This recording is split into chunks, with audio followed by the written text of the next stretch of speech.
Mahiyaing Multo.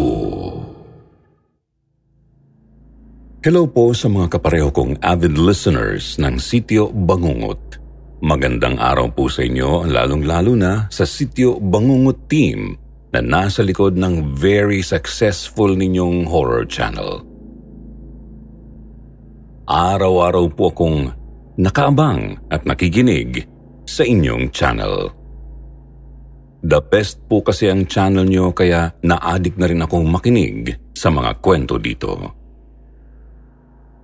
Ako po si Jenny at ang kwentong nais kong i-share ay nangyari noong 1995. Karanasan po ito ng Kuya Robert ko. Nakatira kami noon sa Quezon City.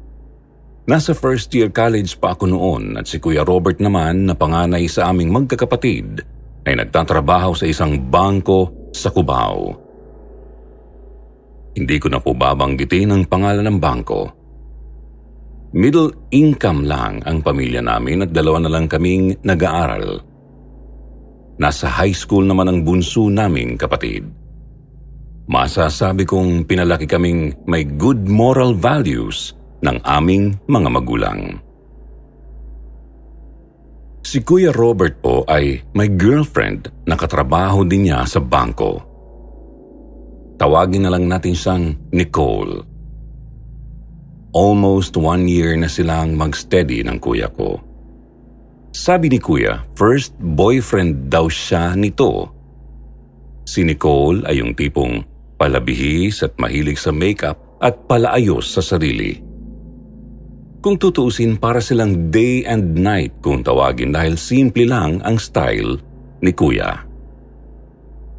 Super introvert siya. Hindi ko nga alam kung paano niyang napaibig si Nicole. Magkasundo at very sweet naman sila at madalas ding dinadala ni Kuya sa amin si Nicole. Hindi lang pag may okasyon kundi pag dinner or weekends din. Halos kapamilya na nga namin siya. Sa aming pagkwekwentuhan, nalaman naming nag-iisang anak lang daw siya at maagang naulila sa ina. Ang father naman niya ay nagtatrabaho bilang project engineer sa isang construction firm sa Canada. Base sa nakita ko sa kanya, sunod sa luho si Nicole. Confident, masayahin din siya at sabi nga ni Kuya Robert, never a dull moment pag magkasama sila. Nagmamaneho rin si Nicole ng isang Toyota Corolla. Hindi nga lang daw siya marunong magpalit ng gulong. Minsan ginabi raw siya sa trabaho at napunan niyang flat tire yung isang gulong ng kotse niya. Tinawagan niya si Kuya at nagpahatid siya sa bahay nila. Usually sabi ng Kuya ko hindi raw siya inaanyayahan ni Nicole sa loob ng bahay at hanggang gate lang daw siya kadalasan kasi nakakotse si Nicole pag pumapasok siya sa bangko. Ngunit ng gabing yun, sabi ni Kuya, parang napilitan siyang anyayahan ni Nicole sa loob ng kanilang bahay. Habang naghahanda raw ng late dinner nila si Nicole, nagtitingin-tingin si Kuya sa mga framed pictures na nakadisplay sa sala. Hindi naman daw kalakihan ang bahay ni Nicole. May simpleng kaayusan din ang sala at may mga dekorasyon naman daw ang bahay. Malinis at maayos daw ang loob ng bahay. May isa sa mga pictures na nakadisplay sa dingding ang napansin daw ng Kuya ko. Larawan daw yun ni Nicole noong baby pa. Kandung siya ng kanyang ina at ang papa niya ay nasa bandang likuran ng mama niya. May isa pang batang babaeng mga 14 na taon na raw sa tansya ng Kuya ko. Nasa tabi raw yun ng papa ni Nicole.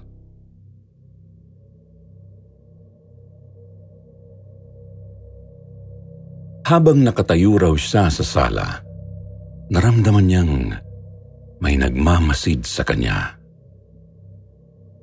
Nasa labas ito ng bintana sa tabi ng mga halamanan. babae raw ito na may mahabang buhok na halos tumatabing na sa mukha nito.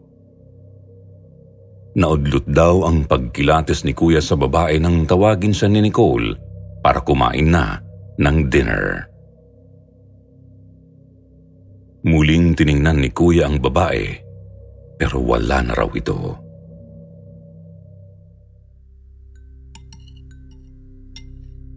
Habang sila ay kumakain, naitanong ni Kuya Robert kung sino yung batang babae sa family picture na nasa sala.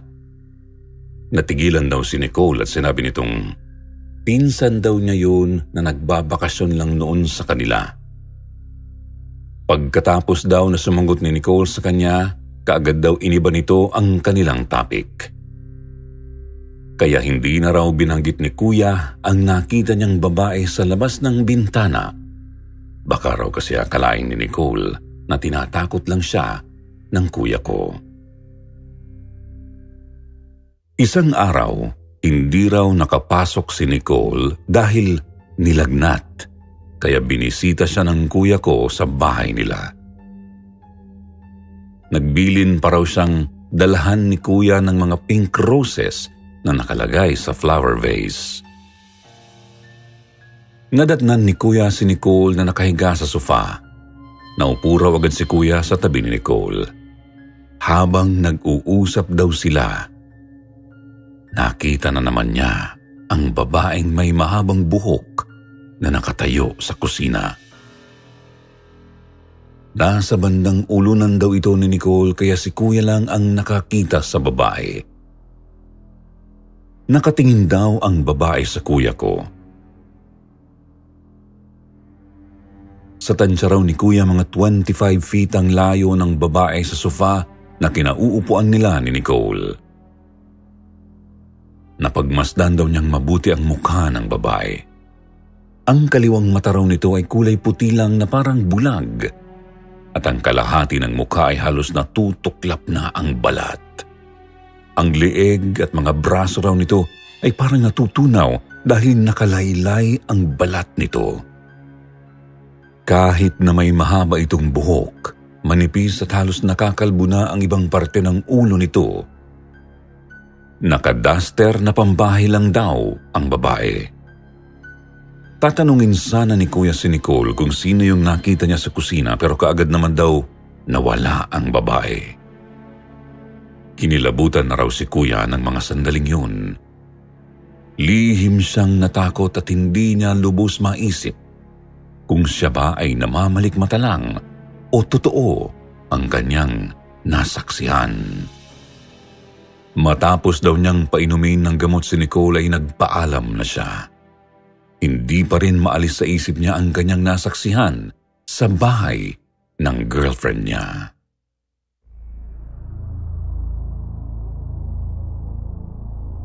Nang gumaling na si Nicole at bumalik na raw ito sa trabaho, hindi na mapigilang tanungin ni Kuya ang girlfriend niya tungkol sa nakikitang babae. Ayaw man niyang takutin ang nobya, gusto lang niyang bigyan ito ng babala. Pero pinagsabihan lang daw siya ni Nicole na dahil yun sa kahiligan niyang manood ng mga horror movies kaya very imaginative raw si Kuya. Imagination lang daw ni Kuya ang nakita niya.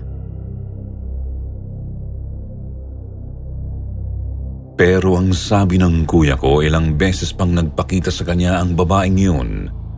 Kung hindi raw ito naglalakad sa bakuran, nakaupo ito sa carport ng bahay. Minsan ay sa kusina naman daw nakatayo. Pero kaagad daw itong umaalis. Hindi lang sa gabi ito nagpapakita, kundi kahit na daytime. Imbis na matakot, mas lalong naging palaisipan ang mahiwagang babaeng iyon sa kuya ko.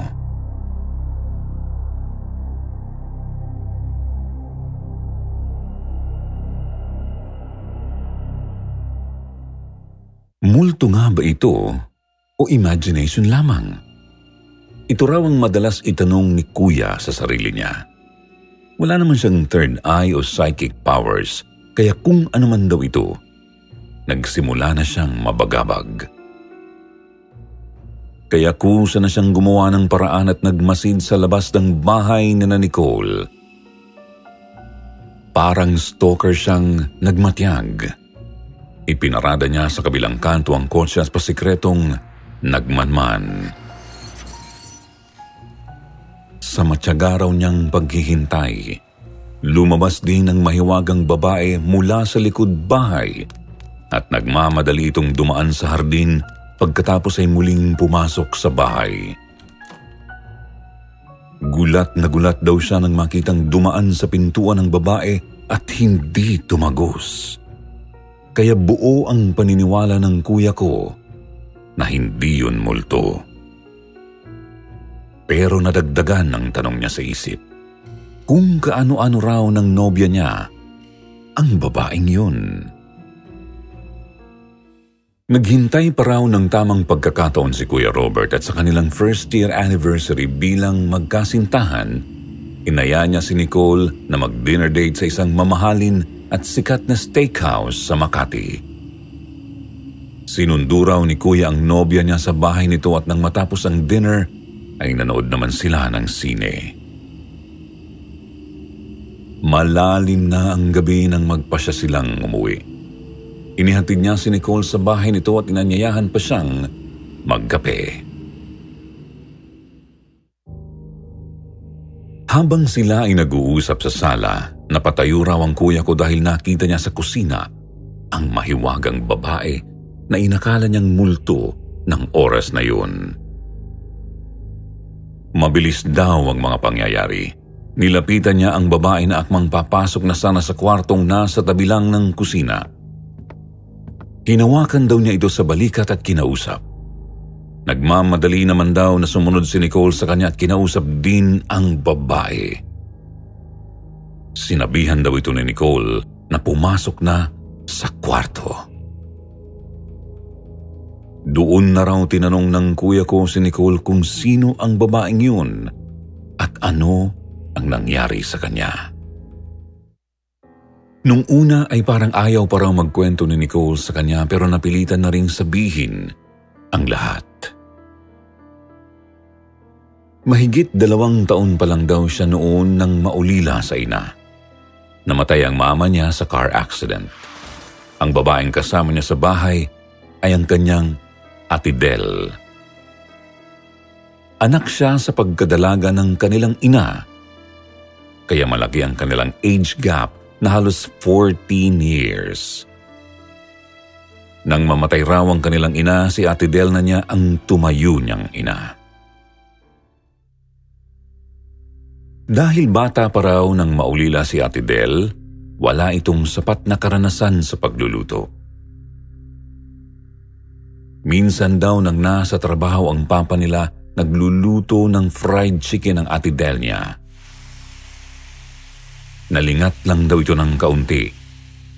Habang naglalaro daw si Nicole sa kusina, natabig niya ang frying pan na may kumukulong mantika. Bubuhatin daw sana ni Ate Del palayo sa stove si Nicole. Pero bumuhos na ang kumukulong mantika sa kanyang ate na ikinalapnos ng mukha nito at iba pang bahagi ng katawan. Nakuha pa raw nitong maitulak si Nicole palayo para hindi matapunan ng kumukulong mantika.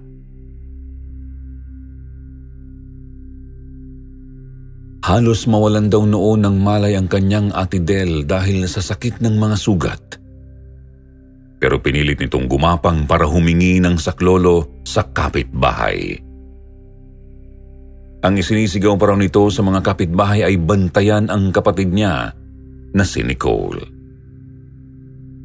Sa pangyayaring yun, at dahil daw sa malaking pinsala sa balat ng kapatid ni Nicole, hindi na naibalik ang dati nitong itsura.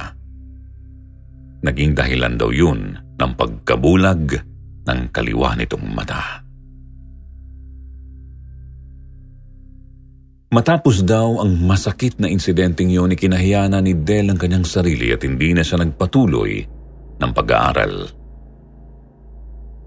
Ang kanilang ama naman daw ay nagtrabaho sa Canada para masustentuhan niya at mabigyan ng magandang kinabukasan ang kanyang dalawang anak. Hindi man daw tunay na anak ng papa ni Nicole ang kanyang ate Del. Ibinigay pa rin daw ng ama ni Nicole ang mga pangangailangan nito tulad ng gamot at pagpapaaral. Pero minabuti na lang daw ni ate Del na huwag nang pumasok sa school dahil baka mabuli lang siya at pagtawanan ng mga kapwa estudyante. Nagkaroon din daw ng matinding depresyon at self-pity ang kanyang ate Del. Lumaki daw si Nicole na pinagsisilbihan siya ng kanyang nakatatandang kapatid sa ina, kaya katulong ang trato niya sa kanyang ate Del. Ikinahiya at itinago rin niya ito sa kanyang mga close friends. Si Kuya Robert po ang nagsilbing daan para maibalik ni Nicole ang respeto sa kanyang kapatid na nagligtas sa kanya noong bata pa siya. Ipinaalala ni Kuya sa kanyang nobya na kung hindi dahil dito, siya sana ang may ganoong mukha. Ngunit dahil sa pagmamahal ni Ate Del kay Nicole, pinili niyang iligtas ang kapatid at pinagtiisan niya ng napakahabang panahon ang magkaroon ng ganoong kapansanan kahit siya ay pinagtawanan at nilibak ng mga tao.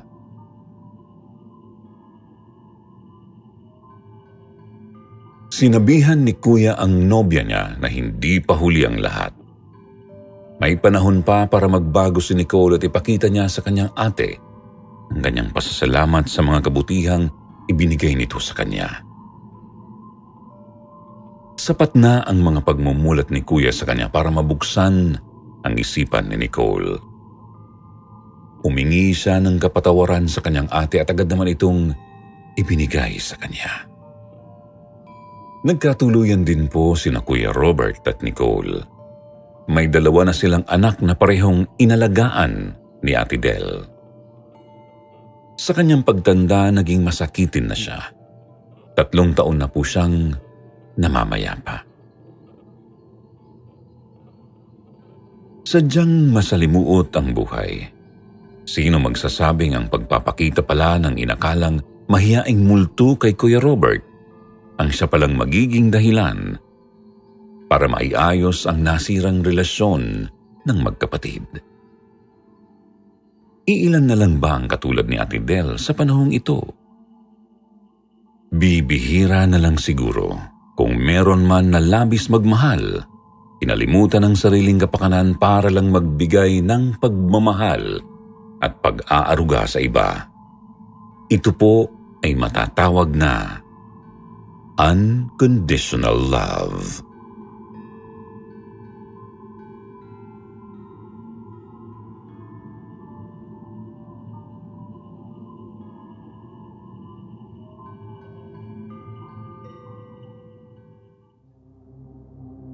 Bahay ni Kamatayan.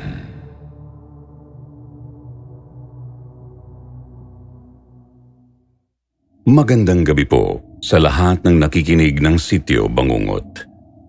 Isa po akong tahimik na tagapakinig ng inyong channel. Tawagin niyo na lang po akong Joy. Gusto ko pong ibahagi ang aking karanasan na hindi ko malilimutan.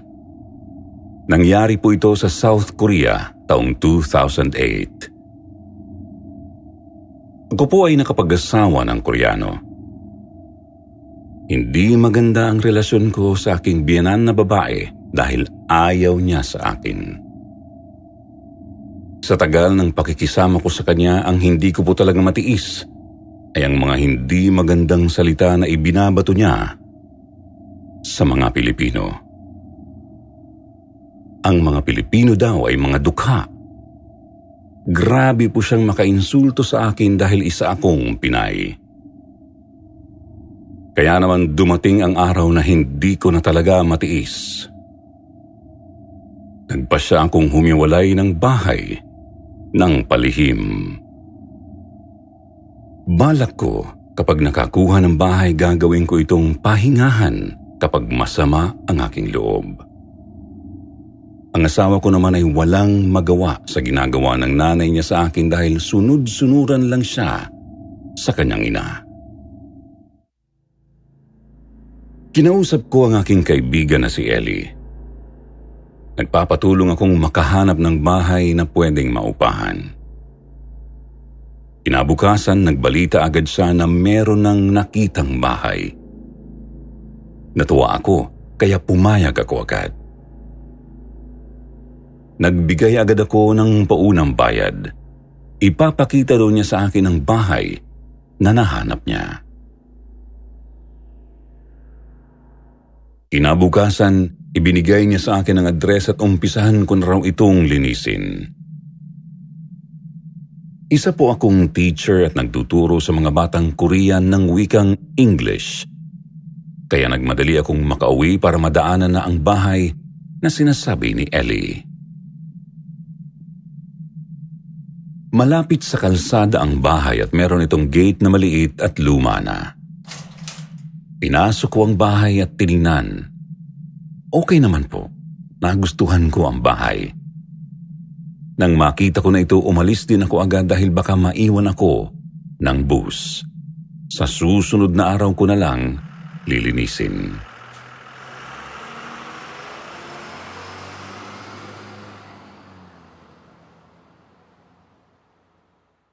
Isang linggo na akong naghahakot ng gamit ng paunti-unti. Kada punta ko sa bahay na yon ay sinasabayan ko ng paglilinis. Habang ako ay naglilinis, napansin kong meron pala itong kwarto na nakalak. Pero nang sinubukan kong tingnan, kakaiba ang nararamdaman ko sa kwartong yon. Habang nandun ako sa bahay na yon, parang may nagsasabi sa akin na ikutin ko ang buong bahay hanggang likod. Kaya naman habang ako ay naglilinis, nagdala ako ng kaset na magpapatugtog ng gospel songs. Malakas akong nagpatugtog habang naglilinis pero hindi ako mapalagay sa tuwing ako ay mag-uumpisa sa dapat kong gawin. Meron talagang nagtutulak sa akin na ikutin ko ang paligid. Kaya naman kapag ganoon ang nararamdaman ko, alam kong dapat ko itong gawin. Dahil kailangan kong malaman kung bakit may nararamdaman akong kakaiba sa paligid.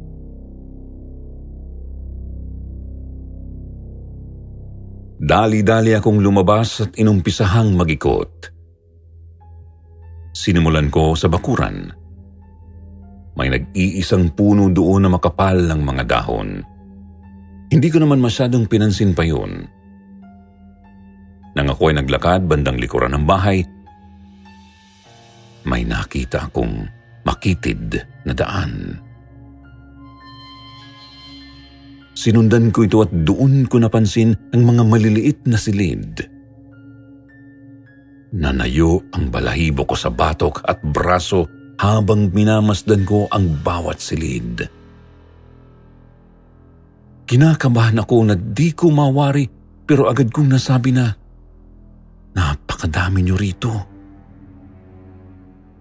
Pero wala akong nakikita noon, Sir Jupiter. Nararamdaman ko lang ang presensya nila. Mabigat ang pakiramdam ko sa paligid. Kaya nagmadali akong umalis at umuwi na muna dahil sa naramdaman kong kakaiba sa bahay na yun. Lalo na doon sa silid na nakakandado. Malawak yon na alam kong pinaninirahan ng mga elemento. Dahil sa mga nakita ko, parang ayaw ko nang ituloy ang pag-upa sa bahay na yun. Hindi na ako natulog doon nung araw na yun. Nalinisan ko lang ito at nagpasya na akong umuwi sa bahay naming mag-asawa.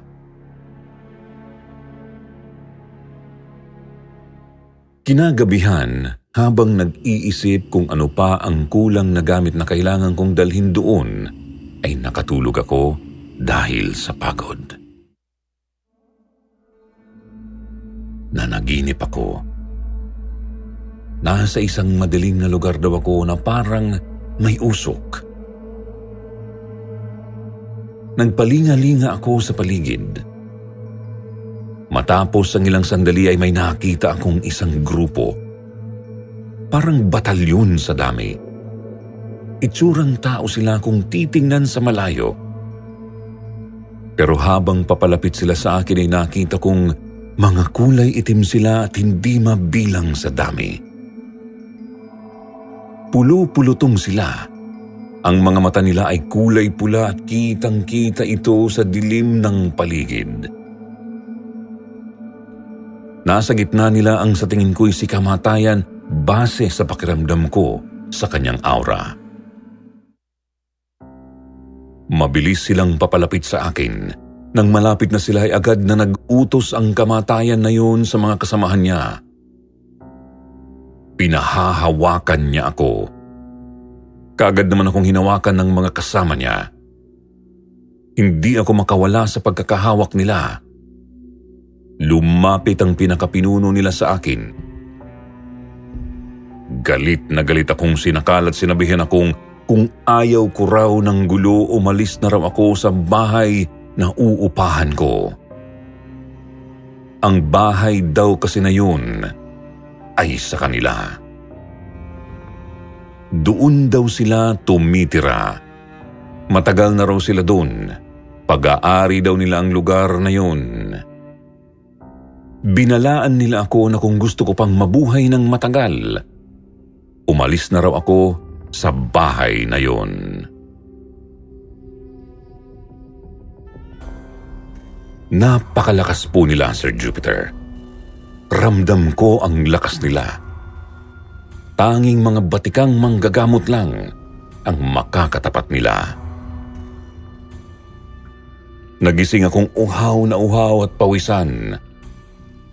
Napagdesisyonan ko na hindi na tumuloy pang tumira sa bahay na yun. Napag-alaman ko rin na dati pala itong abandonadong ospital.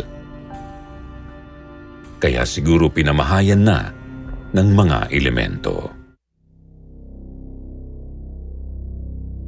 Dito ko na po tatapusin ang aking kwento, Sir Jupiter. Marami pong salamat sa pagbasa ng ipinadala kong kwento. Naway marami pa po kayong matulungan kasi sa simpleng pagbabahagi po namin ng kwentong karanasan ay gumagaan ang aming loob. God bless po sa ating lahat. Mag-ingat po kayo palagi. 10 ng iyong mga kasamahan.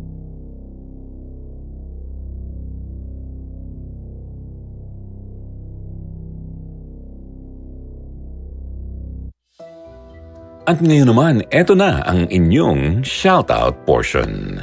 Shoutout kay Cheche Hintiles, Lay Mendoza, May Roland Pino, Lani Gagarin, Richelle Cato, Shirley Carillo, Jean Impas, Athena Lee, Mayumi Makisig, Dara Navi, Nori Gargar, Rogelio Parayaw, Conchita Diagan, Tayo Starks, Filipina Espinola at kay Manchester.